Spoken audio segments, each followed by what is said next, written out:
Hi hello good evening student. तो कल की क्लास की वीडियो में हमने हार्डी एंड स्कल्स के रूल में बताए थे। तो हार्डी एंड स्कल्स का रूल क्या है बोले तो जिनका वैलेंसी ज्यादा रहता है उसको हम क्या बोलते हैं, हार्डी एंड स्कल्स रूल बोलते हैं। और एग्जांपल भी हम देखे थे, ठीक है। तो अभी हम देखेंगे एमल्शंस। तो एमल्शंस क्या है बोले तो जो एक कोलाइड है इसका both dispersed phase and dispersion medium दोनों लिक्विड्स में रहे तो हम उनको क्या बोलते हैं, एमल्शन बोलते हैं, ठीक है। मतलब जो एक हमारा कोलाइड है वो क्या होता है बोले तो डिस्पर्स्ड फेस और डिस्पर्शन मीडियम दोनों में वो लिक्विड स्टेट में रहता है।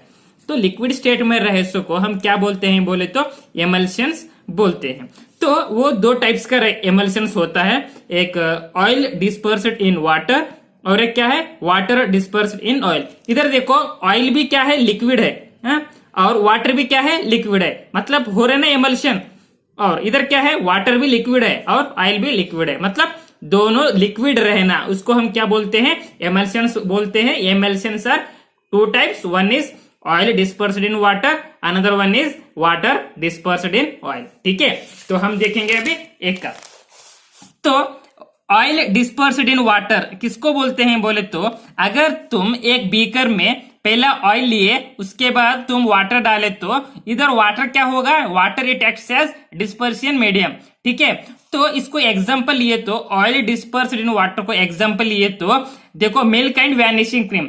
तो इन मिल्क में इधर क्या होगा बोले तो इधर वाटर क्या करेगा, मिल्क क्या करेगा, मिल्क में हम पानी ऐड करें तो वो मतलब एक्चुअली सूटेबल हो जाएगा ना, मतलब और पूरा डिस्पर्स हो जाएगा। इसलिए इधर क्या होगा, water it acts as dispersed medium, ठीक है।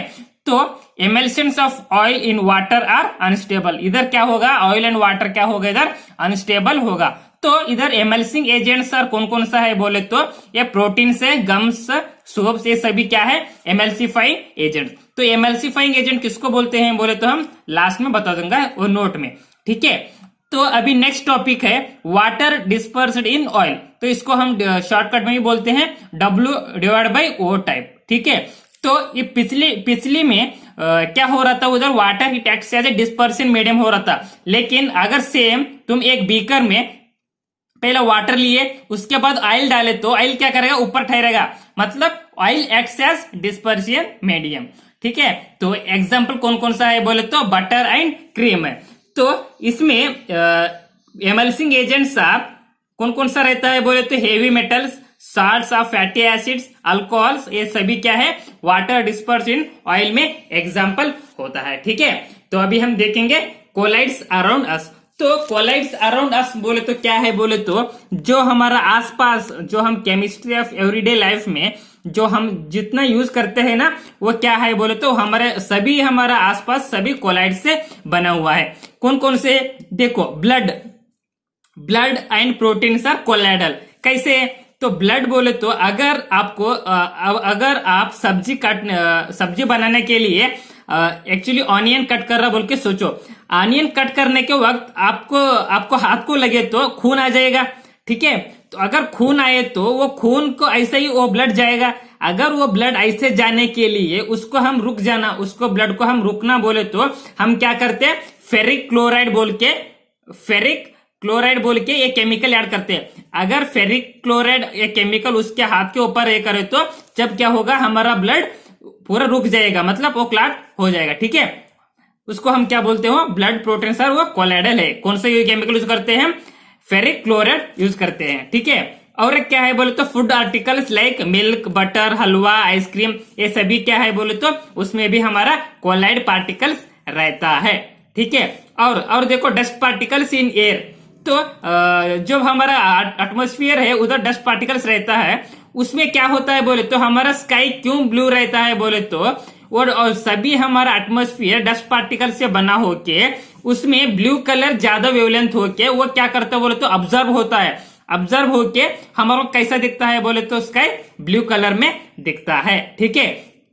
और एक कौन सा है बोले तो fog, mist, rain and smoke in the atmosphere are colloidal system. तो ये जो भी हमारा फॉग, मिस्ट, रेन, स्मोक वो सभी है ना, वो क्या करेगा मतलब वो सभी जाके एक क्लाउड के ऊपर एवं एक लेयर में ठहरेगा, तो वो सभी क्या है, कोलाइडल सिस्टम है। और soils are colloidal in nature in which humus acts as a protective colloid and soil absorb moisture.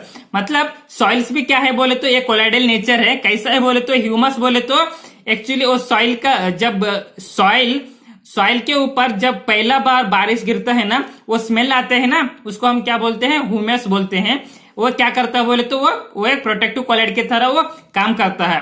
और जब हमारा बारिश गिरता है ना, तब सॉइल का क्या करेगा, वो मॉइस्चर करेगा, मतलब पानी ऑब्जर्व करेगा। ठीक है, तो ये सभी क्या है बोले तो ये सभी हमारा कोलाइड हमारा आसपास का है। ठीक है, तो अभी एक नोट है।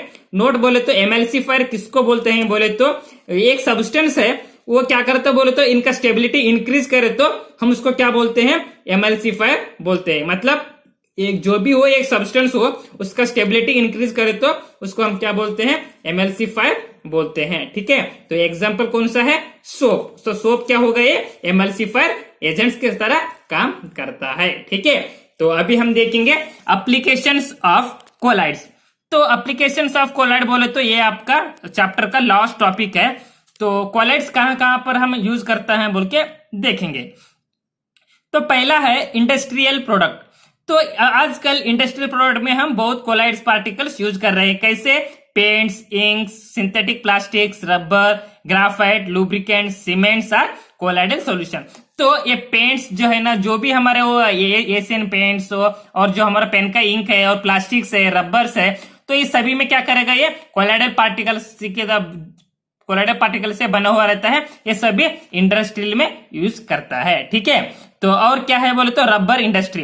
तो रबर इंडस्ट्री में एक लेटेक्स बोल के एक रबर का पार्टिकल है। वो कैसा रहता है बोले तो वो नेगेटिवली चार्ज रबर से जुड़ा होके वो एक लेटेक्स की तरह रबर बनाता है। ठीक है, तो रबर इंडस्ट्री में भी ये कोलाइड्स पार्टिकल्स यूज होते हैं। ठीक है, तो फोटोग्राफिक प्लेट्स एंड फिल्म्स। तो अगर आपने फोटो खींच दिया, तो फोटो खींचने के बाद अगर वो हमारे को फोटो चाहिए बोले तो वो कैसा रहता है बोले तो सिल्वर ब्रोमाइड की एक डार्क रूम में सिल्वर ब्रोमाइड से वो धो देता है। अब अभी बोलते हैं ना फोटो धोने का है बोल के बोलते हैं ना, तो फोटो धोने के लिए क्या करता है बोले तो उधर सिल्वर ब्रोमाइड केमिकल यूज करता है, तब हमारे को वो फोटो मिल जाएगा। ठीक है, ये भी क्या है बोले तो ये कोलाइडल पार्टिकल से बने हुए रहते हैं। और एक क्या है, cleaning action of soaps and detergent. मतलब अभी आप एक कार मैकेनिक है बोल के देखो, समझो, तो आप कार मैकेनिक है बोले तो आपके कपड़े के ऊपर बहुत ग्रीस, ऑयल सभी लगा हुआ रहेगा। तो वो सभी निकलने के लिए क्या करता है बोले तो अभी जो भी है ना, सर्फ एक्सल, व्हाइट हो जाओ, ऐसा सभी रहते हैं ना, तो वो क्या करता है बोले तो क्लीनिंग एक्शन की तरह काम करता है। मतलब अभी एक आपके कपड़े के ऊपर अभी ग्रीस लगा हुआ है, तो आप सोप्स लगाए तो वो क्या करेगा बोले तो जो सोप है ना, वो जो भी डर्ट प्लेस है ना, उसको अट्रैक्ट करके उधर क्लीनिंग एक्शन की तरह काम करता है। ठीक है, तो और एक कौन सा है बोले तो इलेक्ट्रिकल प्रेसिपिटेशन ऑफ स्मोक। तो इलेक्ट्रिकल प्रेसिपिटेशन ऑफ स्मोक क्या है बोले तो ये अभी जो भी बड़ा बड़ा कंपनीज है ना, जो कंपनी के थ्रू से जो चिमनीज रहते हैं ना, उसके थ्रू से जो हमारा पोल्यूशन होते हैं ना, तो वो सभी क्या है, वो नेगेटिवली चार्ज पार्टिकल्स है। अभी देखो जो भी आपके घर के आसपास कंपनी रहते हैं ना, उसके चिमनीज रहते हैं ना, वो बहुत हाइट के रहते हैं, बहुत ऊपर से वो रखा हुआ रहता है। क्यों? क्योंकि वो एयर पोल्यूशन ना हो बोल के। अगर वो ज्यादा उनका हाइट ज्यादा नहीं करे तो क्या करेगा, वो स्काई के ऊपर वन लेयर फॉर्मेशन करेगा। ठीक है, तो ये क्या हो गया, इलेक्ट्रिकल प्रेसिपिटेशन ऑफ स्मोक हो गया। ठीक है, तो और एक क्या है बोले तो प्यूरिफिकेशन ऑफ ड्रिंकिंग वाटर। तो ड्रिंकिंग वाटर बोले तो अगर आपका पास वेल है, मतलब कन्नड़ में बावी बोलते हैं ना, तो आपके पास वेल से आपको पानी आपको फिल्टर करने का रहे तो एक्वागार्ड यूज करते हैं ना, वो एक्वागार्ड में कैसे करता बोले तो तुम एक पोटेश एलएम लिए, तो पोटेश एलएम तुम वाटर में ऐड डिप करे तो तब क्या होगा, उधर जो वेस्ट पार्टिकल्स है, मतलब जो इम्प्योरिटीज है, वो सभी बाहर निकलेगा और आपको क्या होगा, प्योर वाटर मिल जाएगा। किससे थ्रू से, पोटेश एलएम के थ्रू से आपको वाटर प्यूरिफिकेशन हो जाएगा। ठीक है, तो और एक लास्ट टॉपिक क्या है बोले तो मेडिसिन।